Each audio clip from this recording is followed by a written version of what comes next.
warahmatullahi wabarakatuh. Halo, selamat pagi anak-anak semua. Ketemu lagi dengan Ibu. Kali ini kita akan belajar tahsin.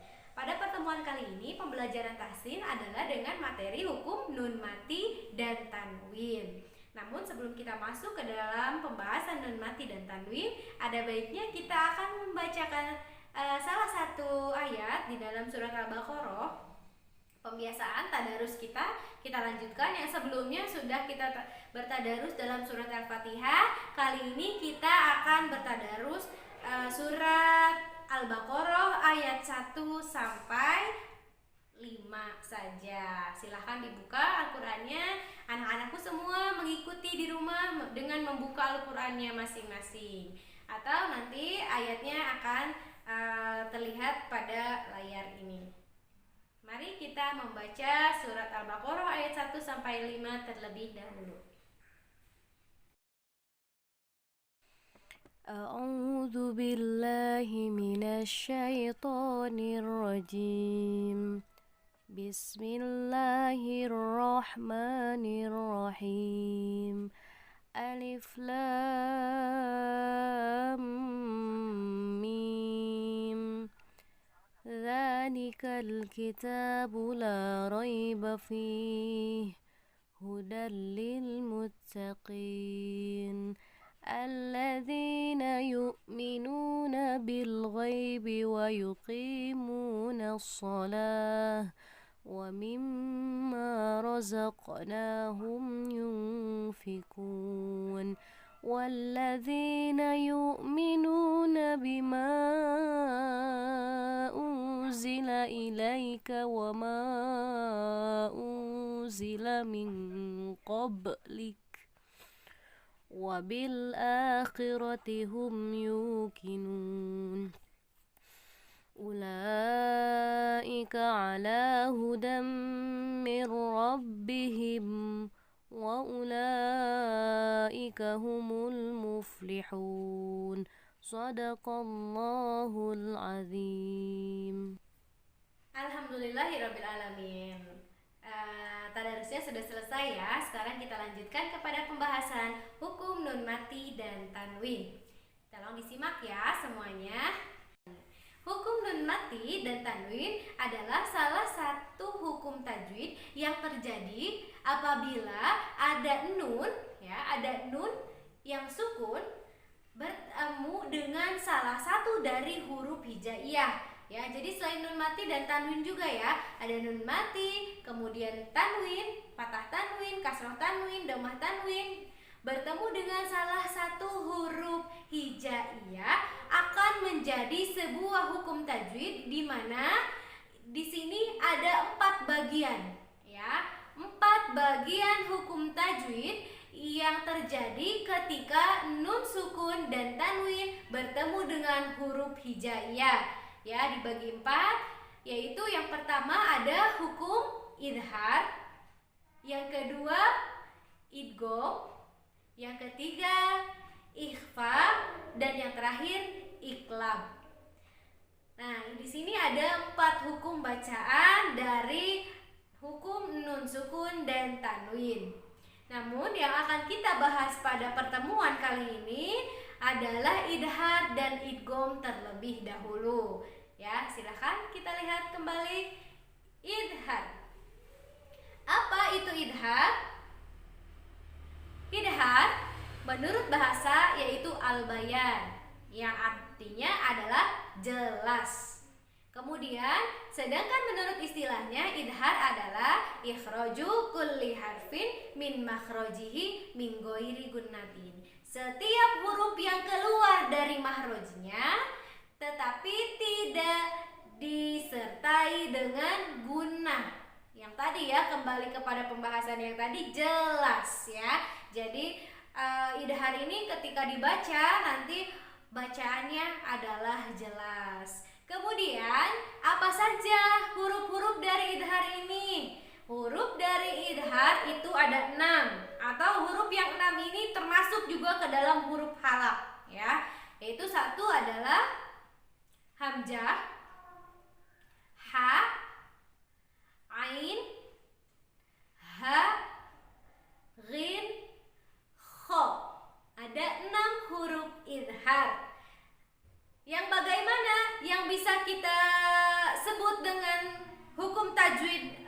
idhar, yaitu ketika huruf nun yang sukun atau tanwin bertemu dengan salah satu dari huruf idhar. Contohnya, di sini ada kalimat min ghillin. Min ghillin. Ada nun yang sukun kemudian bertemu dengan huruf ghin. Ya, nun yang sukun bertemu dengan huruf ghin. Maka nun yang sukun tersebut dibaca jelas. Atau dalam kalimat lain ada min kholak. Min kholak. Ada nun yang sukun bertemu dengan huruf kho. Maka nun yang sukun tersebut dibaca jelas. Itu adalah contoh dari idhar yang kalian lihat, nun yang sukun. Kemudian contoh yang lainnya yaitu ketika tanwin bertemu dengan salah satu huruf hijaiyah. Contohnya adalah alimun, hakimun. Alimun, di sini ada domah tanwin, alimun. Nah, domah tanwin dibacanya jelas. Ya, dibaca jelas ketika bertemu dengan huruf H. Itu adalah salah satu huruf idhar. Nah, itu adalah contoh dari pembacaan ketika kita bertemu dengan hukum bacaan tajwid, yaitu idhar. Kemudian hukum tajwid yang kedua adalah idgham. Ya, idgham termasuk ke dalam hukum nun sukun dan tanwin. Yang kedua yaitu idgham. Nah, idgham ini dibagi kepada dua bagian. Ada idgham bi gunnah dan ada idgham bila gunnah, atau ada juga yang menyebut idgham ma'al gunnah atau idgham bi ghairi gunnah, ya. Nah, cuman yang familiar kita sebut adalah idgham bi gunnah dan idgham bila gunnah. Ada dua. Nah, kemudian huruf idgham sendiri ada berapa jumlahnya? Huruf idgham jumlahnya ada 6. Yang 6 ini dibagi ke dalam tadi pembagian idgham yang 2. Maka yang pertama idgham bila gunnah, hurufnya ada 2, yaitu lam dan ro. Kemudian yang kedua ada idgham bi gunnah yang hurufnya ada 4, yaitu ya, mim, nun, dan wawu.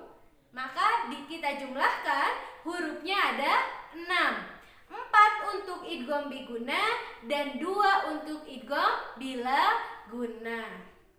Jadi ketika nanti kalian melihat nun yang sukun bertemu dengan salah satu huruf idgham atau menemukan hukum tanwin, ya, tanwin bertemu dengan salah satu huruf idgham, maka akan dibaca melebur, ya, karena idgham adalah memasukkan sesuatu ke dalam sesuatu. Maksudnya apa? Maksudnya ketika kita menemukan nun yang sukun atau tanwin bertemu dengan huruf idgham, maka akan masuk ke dalam huruf yang ada di depannya. Nah, contohnya di sini contoh dari pembacaan idgham bi gunnah terlebih dahulu. Ya, contoh dari pembacaan atau dari hukum bacaan idgham bi gunnah. Wa may yashkuru, wa may yashkuru. Diperhatikan pembacaannya, wa may yashkuru. Di sini ada nun yang sukun, kemudian di depannya ada huruf ya.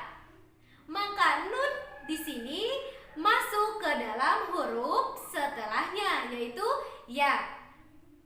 Seolah-olah hilang huruf nunnya. Wa may yashkuru.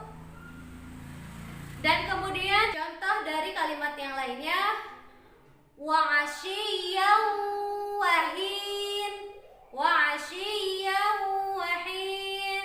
Di sini ada tanwin, kemudian di depannya ada huruf idgham bi gunnah. Maka tanwinnya yang biasanya dibaca wa'asyiyan. Jelas? Nah, menghilang, masuk ke dalam setelahnya yaitu wa'asyiyaw wahina. Itu contoh dari idgham biguna. Kemudian contoh dari idgham bila guna yaitu nun yang sukun atau tanwin bertemu dengan huruf lam atau ro. Ya, salah satunya lam atau ro. Itu akan dibaca idgham bila guna. Ya, contohnya pada kalimat yubayyin lana. Nah, di sini ada nun yang sukun bertemu dengan huruf lam. Tidak dibaca yubayyin lana, tidak seperti itu. Tetapi nunnya, nun yang sukun ini masuk ke dalam huruf setelahnya yubayyin lana. Nah, atau contoh yang lainnya ini contoh dari tanwin. Di sini ada patah tanwin hudan lil muttaqin. Hudan lil muttaqin. Nah, tanwin bertemu dengan huruf lam. Harusnya dibaca hudan lil muttaqin, bukan hudan, karena tanwinnya melebur masuk ke dalam huruf setelahnya yaitu lam.